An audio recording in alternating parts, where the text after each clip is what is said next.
আবারও উত্তপ্ত হয়ে উঠেছে ভারতের কৃষকদের আন্দোলন। সোমবার কৃষকদের বিভিন্ন সংগঠন উত্তরপ্রদেশের নয়ডা শহর থেকে দেশটির রাজধানী দিল্লির উদ্দেশ্যে যাত্রা শুরু করে, আর এতেই তৈরি হয় ব্যাপক ট্রাফিক জ্যামের। নয়ডার চিল্লা সীমান্তে নিরাপত্তার স্বার্থে মোতায়েন করা হয়েছে পুলিশ, র্যাপিড অ্যাকশন ফোর্স সহ বেশ কিছু নিরাপত্তা বাহিনীর সদস্যদের।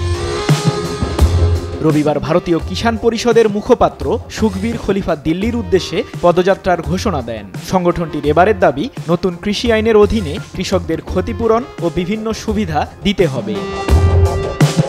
আর কিষাণ মজদুর মোর্চা, KMM ও সম্মিলিত কিষাণ মোর্চা সহ কৃষক সংগঠনগুলি আগামী 6 ডিসেম্বর থেকে দিল্লির উদ্দেশ্যে যাত্রার ঘোষণা দিয়েছে।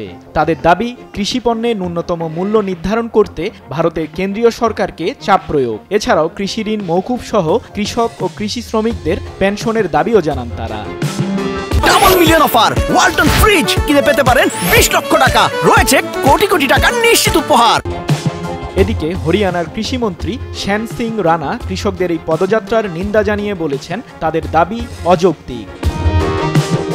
এর আগে চলতি বছরের ফেব্রুয়ারি মাসে একই দাবিতে পাঞ্জাব, হরিয়ানা ও উত্তরপ্রদেশের হাজারো কৃষক দিল্লির উদ্দেশ্যে পদযাত্রা করে। সে সময় আইন শৃঙ্খলার স্বার্থে 144 ধারা জারি করতে বাধ্য হয় দিল্লি প্রশাসন। তবে তাতে কোনো লাভ না হওয়ায় আবারও একই আন্দোলনের পথে ভারতের কৃষকরা। সৃজন মাহমুদ, নিউজ 24।